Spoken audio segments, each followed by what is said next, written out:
Welcome to the Impact in Action Weekly Live Show, where we talk about mindset shifts and tactical approaches to help you put your impact in action. So mindset, right? It is the key to almost everything that we do, how we think about who we are and the approach to what we do, what we think is even possible. All of that depends on our mindset. You know, and all mindset really is a set of beliefs and ideas that shape how we see the world, right? Those beliefs and ideas and those thoughts have a profound impact on what we choose to do and how we feel about ourselves in that process. And this is where confidence comes in. So my name is Maryann Lombardi. I am the founder and CEO of Maryann Lombardi Coaching. I am an author. I am also the single parent of the coolest teenager on the planet. And I am currently hanging out with my favorite old people, my folks. So I help impact entrepreneurs clarify and simplify so they can take the bold action that's necessary to build a profitable business and a business that is in alignment with the life that they want to live.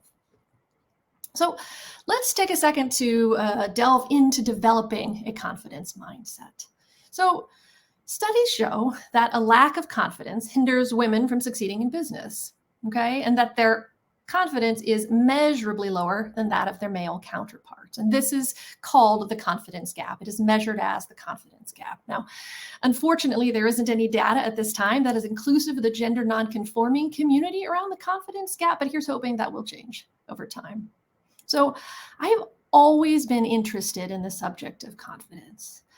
In the past, my own experience with confidence had always been confusing, right? Because I had a hard time reconciling that I considered myself confident and other people around me considered me confident, but I also suffered with a ton of self-doubt, right? And I didn't understand how those two things coexist, right? How can I be confident and also feel all that level of self-doubt? So over time, I became frustrated watching my friends and colleagues and peers, other entrepreneurs struggle and with similar questions, right? And get stuck in a mindset that blamed themselves for their self-doubt and kept them waiting for some kind of permission from a confident self to show up and say, okay, now you can take action, right?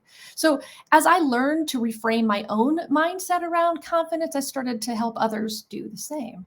So here are 4 keys to reframing your confidence mindset and setting you up to build your confidence in a much more sustainable way. So the first thing to know is that confidence is a skill. It's not a trait, okay? Confidence is not delivered through your DNA. It is not something that the lucky few inherit through their genes and the rest of us are shit out of luck, right? Struggling and sitting there waiting for some sort of missing genetic code thing. That's not the way it works.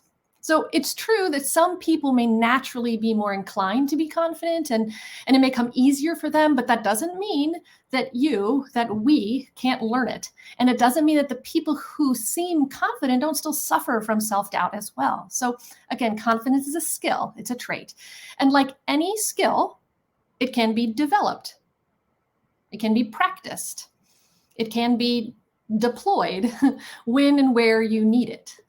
You know, because our skills are the different expertise that we have that allow us to accomplish our goals, right? Those skills get better through practice and performance, through trial and error. So the more we commit to practicing things and performing them, doing them, right? The more we take action to do them, the more we are able to master them. So just like any other skill that we may be developing, confidence can be developed over time and attention, okay? So it's important to know that you can build it. Confidence is buildable. So the second thing to keep in mind is that confidence is not contingent on your belief in yourself. So the word confidence comes from this Latin word called fidere, which means to trust. And at its core, confidence is the state of feeling certain about something, like trusting something. The key to all of this is defining what that something is. So we put an enormous pressure on ourselves to be the container of that something, that we are what we need to trust, that we hold all the power, that if we just trust and believe in ourselves, anything is possible. this is a lot of pressure, right? It's a lot of pressure. It makes our confidence, reliant on this cocktail of high self-esteem and positive self-talk and like killer self-promotion, right? Now, improving our self-esteem and limiting, the crappy voice in our head that's telling us nasty stuff and increasing our ability to promote ourselves are all vital things to work on, right? They're key to improving our lives, improving our business. We're all better off the more we can take a handle on those kind of things. But requiring them to fuel our confidence puts this unnecessary burden on all of us, right? It adds a barrier of entry to the work of confidence that can really stop us in our tracks, right? Like not all of us have high self-esteem or the ability to kick that nasty voice out, and even a 2021 study found that there's another big gap between men and women in their ability to self-promote. So how much we do or do not struggle with these items are going to be a moving target, right? And that moving target is developed and determined by our race, by our culture, by our social or familial conditioning, and definitely by our gender. So sometimes our self-esteem is going to be flying high. Sometimes our doubt is going to get the better of us.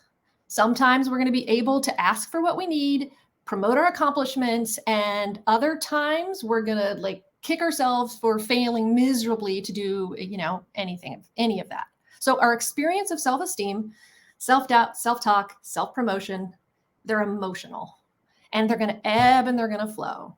So when we put our confidence in the hand of that emotional roller coaster, we set ourselves up for a ride that doesn't serve our ability to reach our goals. Third thing to keep in mind is that you are not the problem, okay? You are not the problem.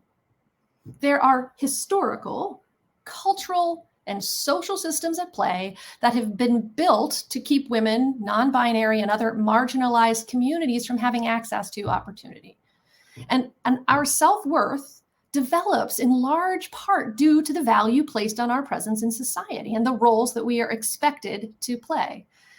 Our actions and our choices have been historically confined, structured and limited. And although progress has been made, it's a sobering reminder that laws that kept married women from employment, getting a job, were still in effect in the 1940s, right?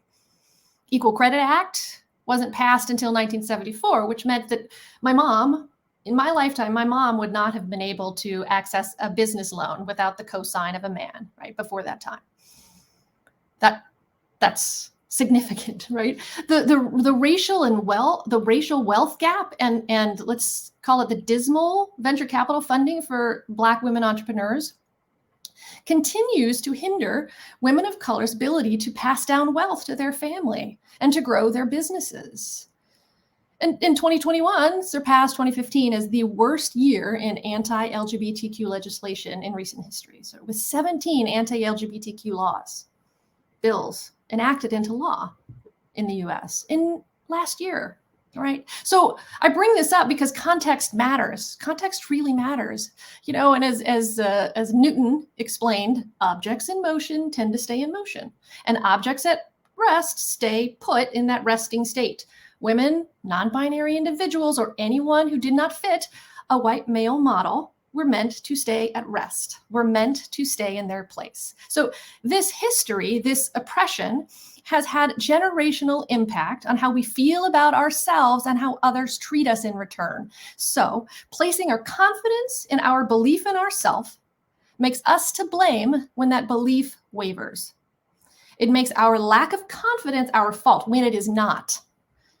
When you spend your day-to-day in an environment or with people that overtly or inadvertently, consciously or subconsciously push back against your dreams, push back against your goals, even deny your presence and how you identify, it has a deep impact on how you feel about yourself and how you move through the world. So it is not our fault. It is not your fault when you have a bad week full of negative self-talk. It is not your fault if you struggle with self-limiting beliefs. It is perfectly understandable. Those feelings and beliefs are going to ebb and flow as we work to understand them and we work through them. And quite honestly, as we work to change the systems that perpetuate them. Okay. So again, how we feel about ourselves develops in large part due to the value placed on our presence in society and the roles that we are expected to play. So it's vital to remember that you are not the problem. So the fourth key to developing this confidence mindset and reframing it is understanding that confidence comes from doing, not believing. So this common approach to building confidence that suggests that we must believe in ourselves in order to have confidence. Then we can use that confidence to take action, and then those actions will lead us to achieve our goals. So this common approach is backwards, okay? Confidence actually follows action. It's not the other way around. Confidence is developed through the continued commitment to action. So when we take action towards our goals, depending on the results of those goals, we adjust and we act again, right? And as those actions lead to results, we develop confidence. We develop confidence and we develop this trust that our actions are going to lead to success. So that trust we talked about earlier is placed in the action. We trust that the action will lead to results. And we become more confident as we grow to believe that we will take the right action and we will achieve a positive result. We feel stronger, we feel more confident, and we believe in ourselves more. And we believe that we can make the choices that are necessary to achieve what we want. So to wrap this up, a couple things to keep in mind. You can learn to be confident. Absolutely, you can learn to be confident. You are also not to blame for your self-limiting beliefs. Self-improvement work takes time. It is a journey. It is not a destination. Some days you're going to be killing it. Some days you're going to struggle, and that is completely normal. And it is something that all of us work through. Learning to work through your self-doubt and those beliefs is much more important than learning to eliminate it. It's not about eliminating self-doubt. It's about learning how to acknowledge it and work through it. Learning to take action despite those self-limiting beliefs is what leads you to success. And then putting your focus on taking action will take the pressure off and allow you to build confidence faster and more securely. So those are the 4 keys to reframing your confidence mindset. I could talk about this stuff for days, so please reach out. You can find me on Facebook in the Impact in Action Facebook group. So that's facebook.com/groups, Impact in Action group. I'd love to continue the conversation with you there, or put comments when you watch this on the replay. So please enjoy your day, work on your goals. Don't kick yourself for feeling that self-doubt because, again, it's not your fault and you can build your confidence. So see you next week.